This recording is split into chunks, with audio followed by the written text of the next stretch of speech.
Hi everybody, this is Mrs. Sprowls, and tonight we're going to be going over some drama terms, things that you need to know as we're going through Hamlet. Just as our epic poems had epic poem conventions or different literary devices used for epic poems, dramas also have conventions of their own. And so tonight we're going to learn several of those terms, and your job tonight is to take some really good notes on all of these terms and actively participate in the video, which means think about what we're talking about. Don't just blindly take notes, but actually engage your mind in thinking about what we're talking about and making connections to Hamlet, because that'll help you to really get a better grasp on these terms and begin to own them for yourself. Okay. All right, so we're going to be reviewing theme today. We're going to talk about what a drama is, dramatic monologue, soliloquy, aside, dramatic irony, and character foil. Okay, so we'll be doing these one at a time.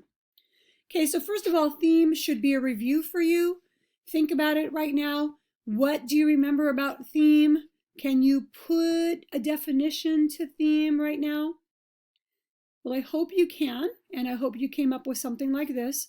A theme is the main idea of a story. In other words, it's the message that the author is conveying. This message is usually about life, society, or what it means to be human. Okay, so you really need to grasp hold of a theme. You really need to grasp hold of what this is, because you need it throughout all of AP Lit. You need it to be really successful in the class as you are reading and responding to and writing about these texts that we're reading. Okay, theme, different than a big idea. Big idea would be revenge. Theme would be, what is Shakespeare trying to teach us about revenge? Okay.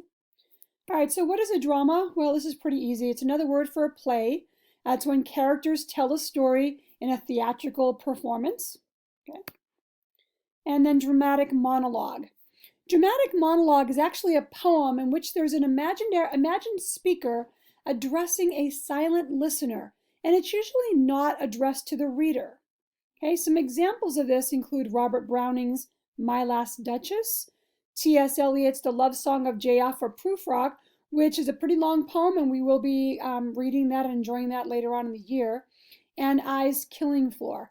There are a plethora of dramatic monologues out there. These are just a few. Dramatic monologues are poems or speeches that could be acted out on stage or performed. Okay. All right, so a dramatic says that it could be acted out and it's a form of drama, while monologue defines it as a speech that one person makes to one or more people who remain silent. A dramatic monologue is written for the purpose of revealing both the situation at hand, so what's going on in the text, as well as the character of the person speaking. Okay, so that's the whole purpose of dramatic monologue, and that's why dramatists use it in their plays.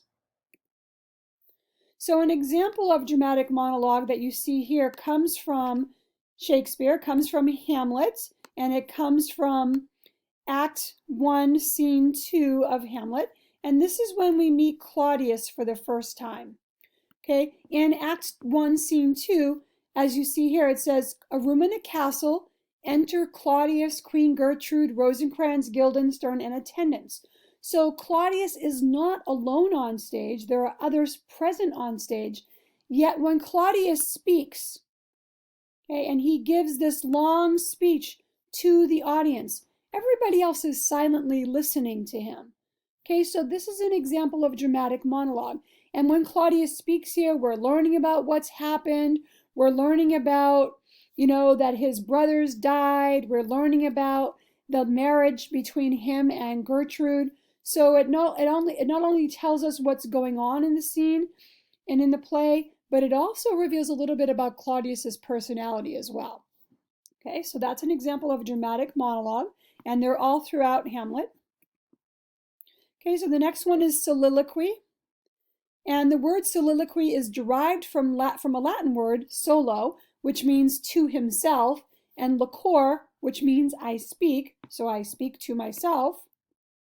In a soliloquy, the character or speaker speaks to himself while he or she is alone on stage, or at least believes they're alone on stage. A soliloquy is often used as a means of character revelation. So it reveals to us something about the character, how the character is feeling, or how their feelings are being manifest, and it allows the reader or the audience to see all of that. It's like the internal dialogue you would get in a narrative, but in a play, it's done through a soliloquy. In Hamlet, we see several soliloquies. Hamlet gives several soliloquies. You can see here that they encompass the entire play, beginning in Act 1 and ending in Act 4, and we have 1 in Act 2 and 3 in Act 3. So Hamlet has a lot of soliloquies. Hamlet, the character, has a lot of soliloquies within that play called Hamlet. Okay, this is the first one, Act 1, Scene 2, and it's just a small piece or excerpt of Hamlet's soliloquy.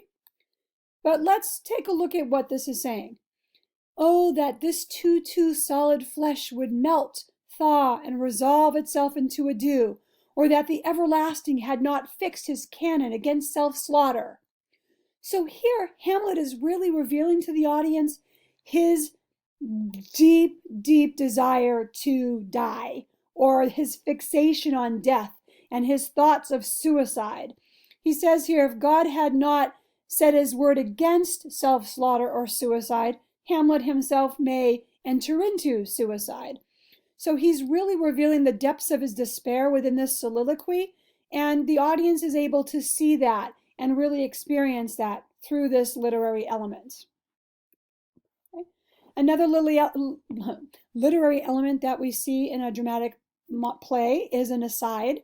And an aside is a short comment or a short speech or short dialogue that a character delivers directly to the audience, or directly to another character or group of characters on stage, or simply to himself while other actors are on stage and are not supposed to be able to hear. They're not hearing what the actor is saying here.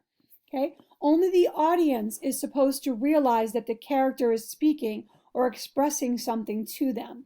So you might think of an aside, if you think of the word itself, the word aside, I stepped aside means that I went from here and I went over here.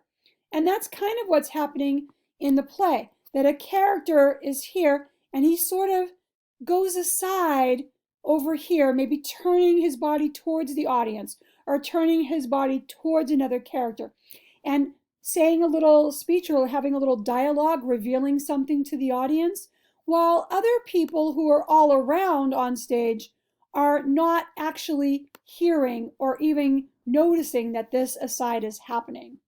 Okay? So different than a soliloquy, different than a monologue. Let's move on to our next one. Okay, character foil. A character foil is a person who's paired with another character to develop the latter's traits and personalities by way of contrast. So a foil is much like a twin character in class, in rank, and in background, but has opposing or opposite characteristics that provide a mirror for us to really see the characteristics of the original character. Now I'm going to click here, and this should take us to a quick little video. And hooray, it worked. You know that you were my first crush when we were dating. So we are going to skip this I ad felt like... and watch a little smooth. What is a foil? A la Schmook. There are dozens of roles for a fictional character to fit into. Some of them can be pretty easy to spot. The protagonist and antagonist are often the hero and the villain, for example. And the sidekick is the one who never gets any of the glory. Thank you, Robin. But others are more difficult to spot, and not because they insist on wearing camo all the time. One of the most ambiguous literary roles is the foil. How do you identify the foil in a novel? If the Summer Olympics are coming up, a foil is the little bending device people poke their combatants with while wearing colanders on their faces. Or it's something you wrap your baked potato in. Or it's a math method for multiplication, meaning first, outside, inside, last. Well, we have a guide on that one too. But we're focused on literature, where a foil is a character whose main purpose is to offer a contrast to another character, usually the protagonist. Foils set off and accentuate the main character and are convenient ways to complicate and deepen the characterization of the protagonist. They're more like complementary colors than total opposites. Foils are the white spaces to the protagonist's pen and ink drawing, the blush to their cheekbones, the frosting to their cupcake. Basically, everything the foil is, the protagonist is not. The foil's differences highlight the key qualities of the main character. Sure, it can be as simple as protagonist versus antagonist. Voldemort's villainy and selfishness reminds us how good Harry Potter is and how much he values his friends. A foil is any character who makes the traits of another stand out in sharp contrast. For instance, a character's best friend can be a foil if she's always volunteering time at a charity and giving sandwiches and blankets to homeless people, reminding us that, despite saving that turtle from a burning house, our protagonist is actually pretty darn selfish. There can be multiple foils in a novel as well. In Romeo and Juliet, Romeo's first love, Rosaline, is a foil to Juliet, and Juliet's other suitor, Paris, is a foil to Romeo. Finally, a character can even foil himself. In Return of the King, Frodo can be his own worst enemy, and his bad side makes his good side even, gooder by comparison. So, a foil isn't just a handy sun-tanning aid. It's a way for an author to make their characters even deeper. So when you're hunting for the foil, remember the following. The foil is often the person who enhances the protagonist's attributes, but the foil isn't necessarily the antagonist. It could be a friend or a rival. And supporting characters might have foils too. Score one for the little guys. Okay, so now I'm going to work to get us back to our original screen. It might take a moment.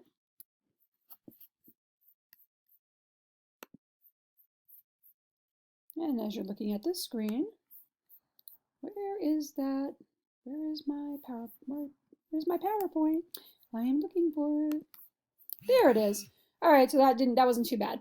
All right, so hopefully that gave you a little bit better understanding of a character foil.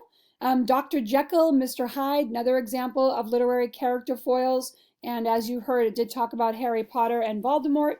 And I'm sure if you think about it, you can come up with a lot more on your own. All right, so irony.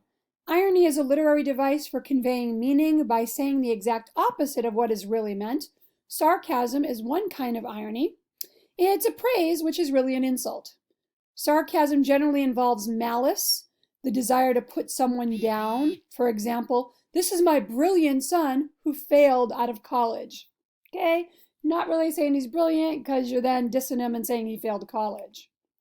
Well, in plays, dramatic irony is what we're going to be talking about. Dramatic irony occurs in a piece of literature or in a play when the audience knows something that some of the characters in the narrative or play do not. The spectator of a play or reader of a novel or poem has information that at least some of the characters are unaware of, which affects the way the audience members react to the plot. For example, in all those horror movies, right? We all know that there's a trap waiting for the cheerleader, right? And we get all suspenseful, and that unknowing cheerleader is about to walk right into the trap.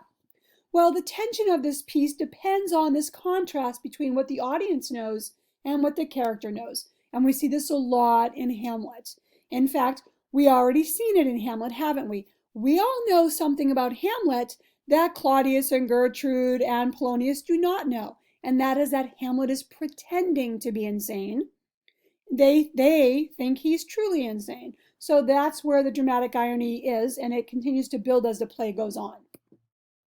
Well, go back here. That is the end of our terms for tonight. I hope you took a lot of really good notes and learned something new tonight. I shall see you tomorrow. Have a good night. Bye-bye.